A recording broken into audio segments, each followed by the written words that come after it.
Banyak kita dengar orang-orang tua mengutuk zamannya, lalu menghayalkan kembali ke zaman yang telah lampau atau bernostalgia. Setengah orang lagi dari kalangan yang muda-muda mengutuki zamannya pula, lalu menghayalkan zaman depan yang penuh harapan. Pada hakikatnya tidak ada satu zaman pun yang sempurna baik, dan tidak ada satu zaman pun yang sempurna buruk.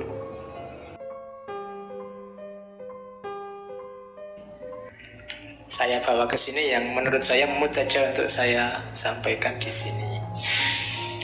Yang pertama, ini bukan yang paling awal sebenarnya. Kerap kali orang tua menyesali pemuda dan menuduhnya bekerja terburu-buru dan kurang pikir. Kerap kali orang muda menuduh orang tua lamban bertindak dan terlalu banyak berpikir. Katanya Hamka, alangkah sibuknya dunia kalau pimpinan hanya di tangan yang muda-muda. Dan dunia akan membosankan karena lamban geraknya kalau pemimpinnya hanya yang tua-tua. Gabungan di antara gelora semangat yang muda dan renung pikiran yang tua itulah yang menimbulkan keseimbangan dalam hidup. Ini jangan disambungkan sama pilpres ya.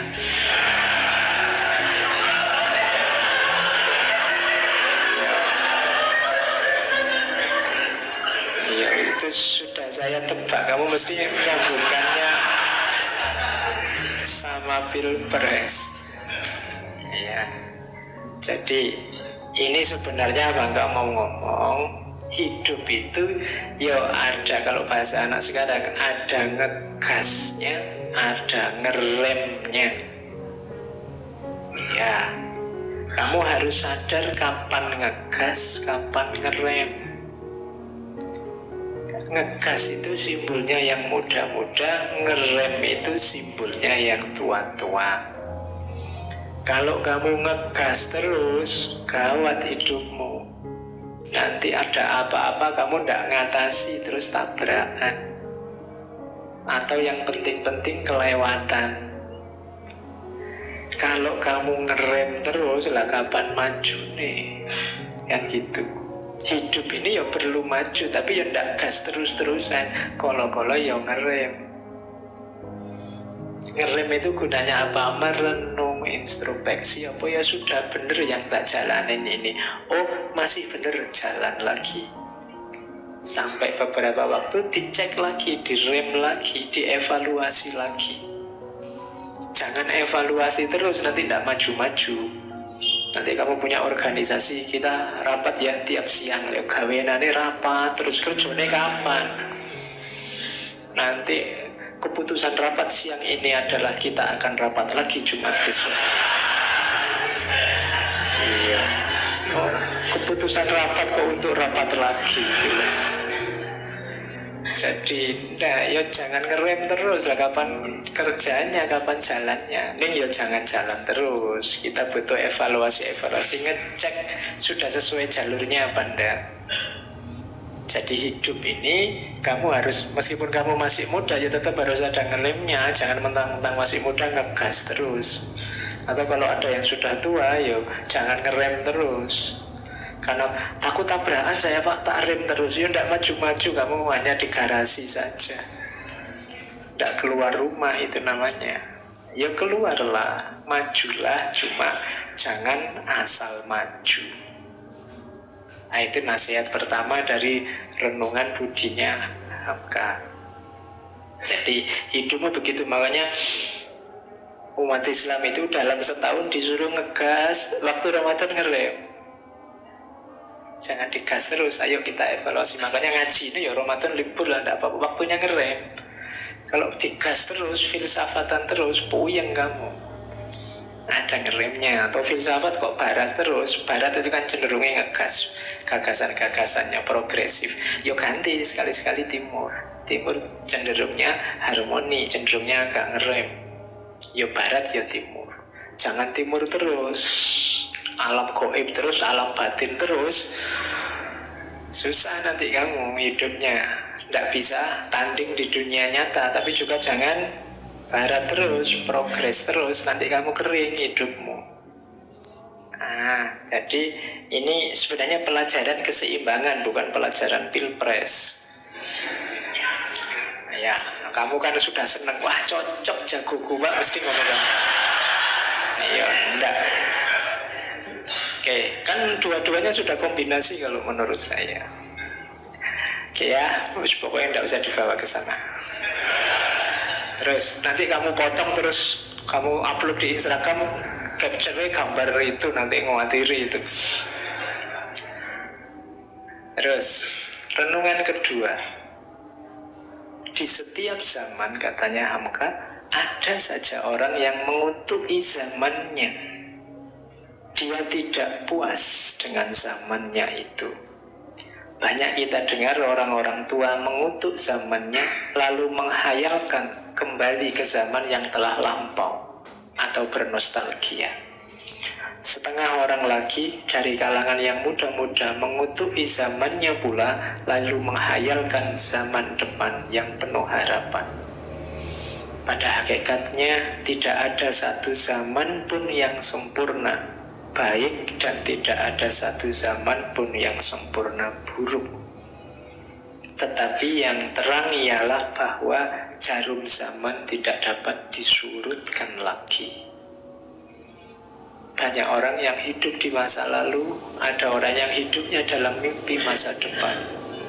Kenapa dia tidak puas dengan zaman sekarang? Inginnya di masa lalu, padahal orang masa lalu juga tidak puas dengan zamannya itu.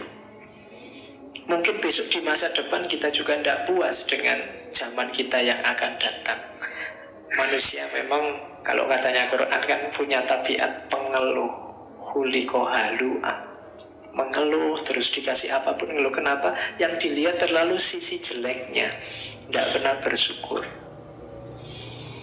Ingatlah bahwa, katanya Hamka, tidak ada zaman yang sempurna baik atau jelek total, itu tidak ada. Pasti ada baik-baiknya, ada juga jeleknya. Jagomu juga begitu. Tidak ada yang sempurna. Zaman siapapun. Boleh kamu sebut orde lama, orde baru, orde reformasi, presiden siapapun, tidak ada yang sempurna. Kalau kamu nyari yang sempurna, kamu hanya akan jadi pengeluh. Siapapun nanti yang memimpin, kamu akan mengeluh. Jadi, jadikan yang kurang-kurang itu sebagai tantangan. Kalau tantangan, kamu tidak mengeluh, tapi harus diselesaikan. Dan kamu tidak akan bisa kembali ke masa lalu, sebagaimana kamu tidak akan bisa tiba-tiba ke masa depan. Zaman tidak mungkin surut atau dipercepat. Maka apa kuncinya?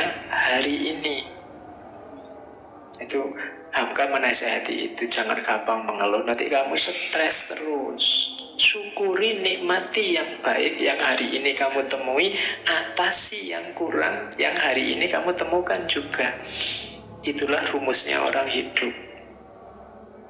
Jangan mudah mengeluh, jangan tidak puas selalu. Itu sumbernya, kesumpekan hidupmu, sumbernya kita stres terus-terusan, tidak ada akhirnya. Diganti siapapun memimpinnya, kalau watak kita seperti ini, ya tidak selesai-selesai. Terus, renungan ketiga, jangan tertawa melihat orang jatuh, sebab tidak ada kejahatan yang disengaja. Tetapi bersyukurlah kepada Tuhan karena kita sendiri tidak jatuh. Dalam hal jatuh, janganlah terlalu percaya kepada diri sendiri dan kepada datarnya jalan-jalan. Karena menurut laporan dinas lalu lintas, lebih banyak mobil yang jatuh di tempat datar jika dibandingkan dengan yang jatuh di tempat pendakian atau penurunan yang berkelok-kelok. Kecelakaan itu justru banyak terjadi di jalan yang sepi, yang datar, yang lurus. Begitu jalan kelok-kelok, orang cenderung hati-hati. Ini nasihatnya Hamka apa? Loh, kamu jangan suka menertawakan orang yang sedang jatuh dengan asumsi hidupku loh Pak lurus terus, saya tidak akan begitu. Loh, hati-hati, banyak orang jatuh itu bukan karena jalannya belok-belok, tapi karena jalannya lurus. Karena lurus orang tidak hati-hati. Ada ditangkap KPK terus kamu ketawain, rasain makan uangnya rakyat. Loh, jangan-jangan kamu sebenarnya juga terancam oleh itu. Kamu mungkin korupsi dikit-dikit tapi tidak sadar. Kamu merasa tidak jatuh tapi sebenarnya kamu jatuh. Atau kalau memang kamu tidak jatuh, kamu menertawakan dia, itu tidak berbudi. Katanya Hamka, yang berbudi apa? Bersyukurlah kamu tidak jatuh seperti dia. Terima kasih ya Allah, aku tidak ditaruh dalam situasi posisi yang memungkinkanku korupsi. Karena aku tidak jamin kalau aku di posisi yang sama tidak melakukan hal yang sama. Nah, itu yang dimaksud jalan tadi. Bersyukurlah pada Allah dan berdoalah semoga kamu selalu ditaruh di posisi yang aman untuk tidak jatuh. Doakan temanmu yang jatuh itu jangan ditertawakan, semoga dia segera sadar dan kembali ke jalan yang lurus. Kan harusnya itu. Karena biasanya seperti pernah saya bilang, kalau ada orang jahat masuk penjara, kalau ada koruptor ditangkap KPK, itu kan terus kita merasa sombong, merasa besar, kita tertawakan dia. Menertawakan itu berarti merasa kamu lebih benar dari dia, merasa kamu levelnya lebih bersih dari dia. Dan ini juga penyakit hati. Maka bersyukur saja sama Allah. Wong kebaikanmu hari ini juga atas anugerah, atas pertolongan dari Allah. Tidak ada jaminan kalau kamu di posisinya dia, tidak kayak dia, jangan-jangan lebih parah. Nah, jadi itu nasihatnya Hamka yang ketiga. Ini untuk zaman tahun 60-an Orde Lama. Saya tidak tahu kalau sekarang masih relevan apa tidak kamu dinasihati kayak gini. Tapi kelihatannya ya masih. Jadi jangan, karena penyakit paling susah diobati itu sombong dan paling susah dideteksi. Wong merasa tidak sombong itu kan juga sebentuk kesombongan. Loh iya kan, kayak saya ini Pak, tidak pernah sombong saya itu. Sama aja itu, sombong. Oke, terus renungan yang keempat.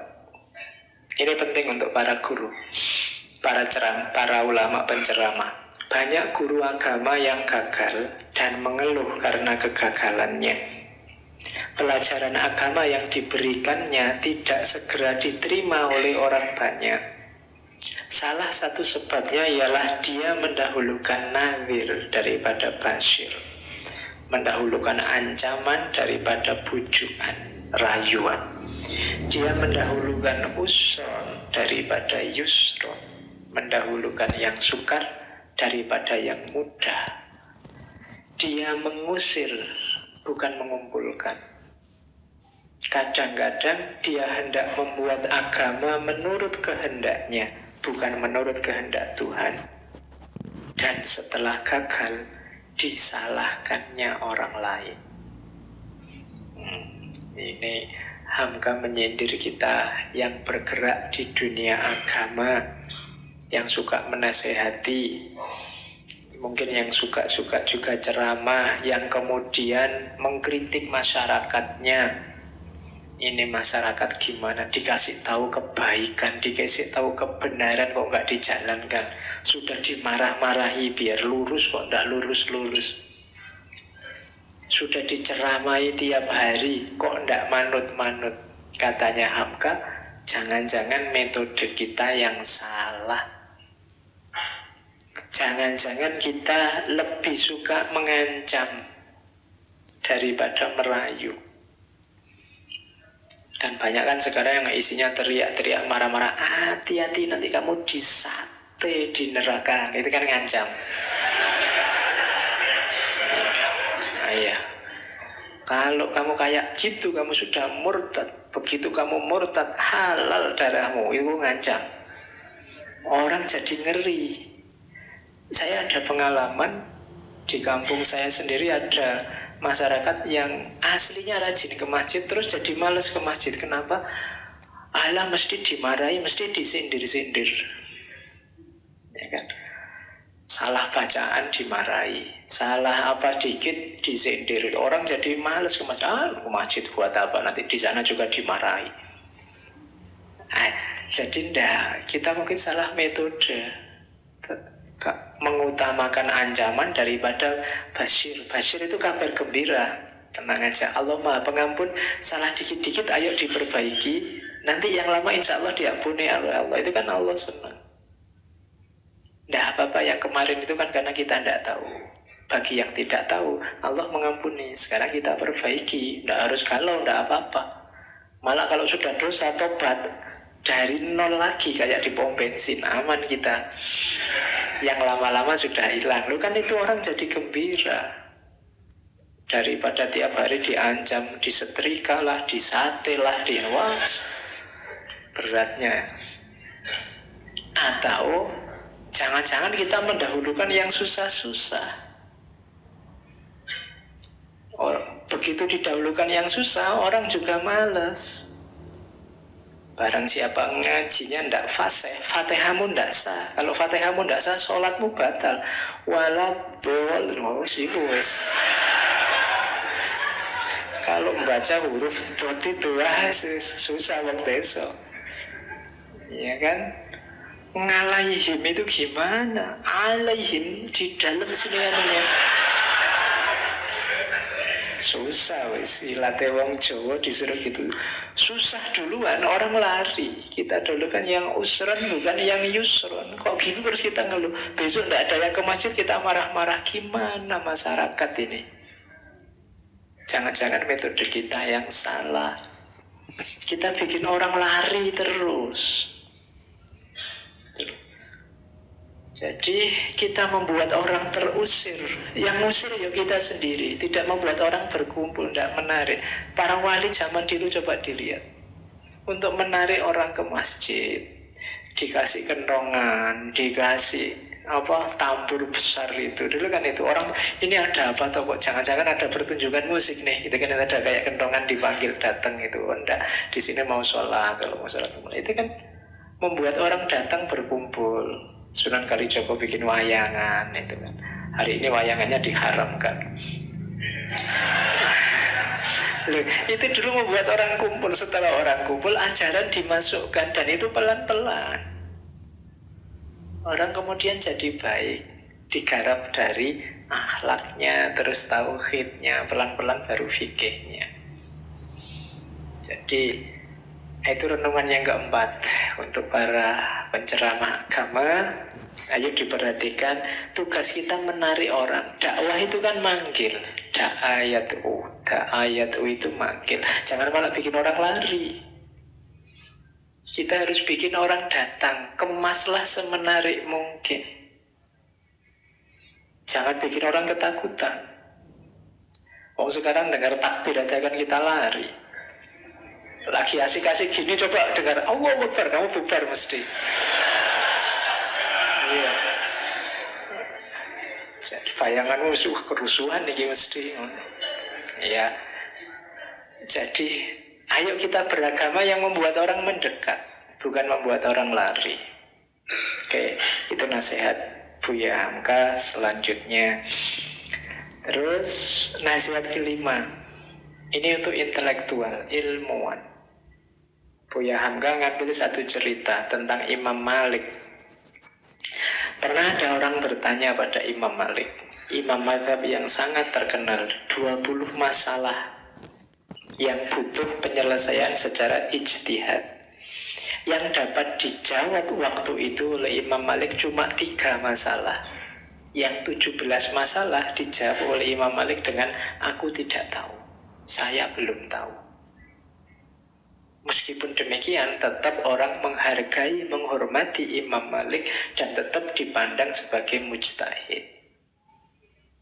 Jadi, di antara integritas orang ulama, seorang ilmuwan itu kejujuran. Meskipun mujtahid, meskipun ulama besar, meskipun kodi, kalau zaman dulu bahkan ada namanya kodil kudut, kodinya para kodi, pemimpinnya para kodi, itu ya kalau tidak tahu bilang tidak tahu. Jangan ngarang. Jangan mentang-mentang, wah aku ahli agama ya. Kalau ditanya agama tidak bisa jawab, gengsi nanti derajatku runtuh, statusku jangan-jangan dicopot sama masyarakat. Tidak usah khawatir. Kalau kamu tidak bisa jawab, bilang tidak tahu.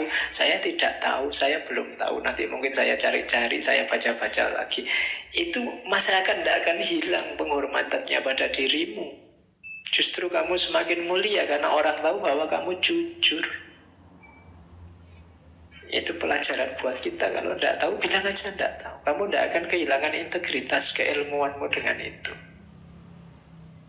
Jadi tidak harus, wah saya mahasiswa filsafat, tapi kalau ditanya filsafat tidak ngerti, gengsi, no, dikarang aja lah. Toh filsafatnya sudah mati semua, filosofnya misalnya. Nah, enggak boleh gitu. Bahkan para ulama zaman dulu itu sangat tawadhu. Ngomong apa saja kan selalu diakhiri wallahu a'lam bishawab. Wallahu a'lam bishawab itu dia mau bilang bahwa Allah yang tahu yang paling benar, dan ini hanya sekedar sejauh yang saya tahu, cuma sekedar ini.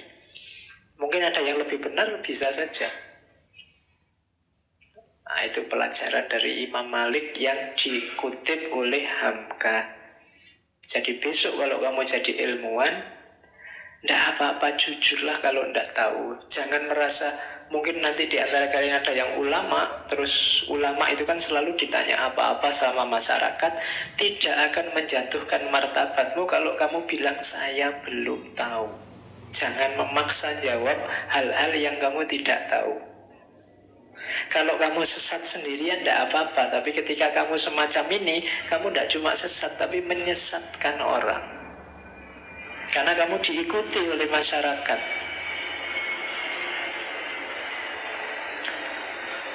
Oke, jadi itu renungan kelima.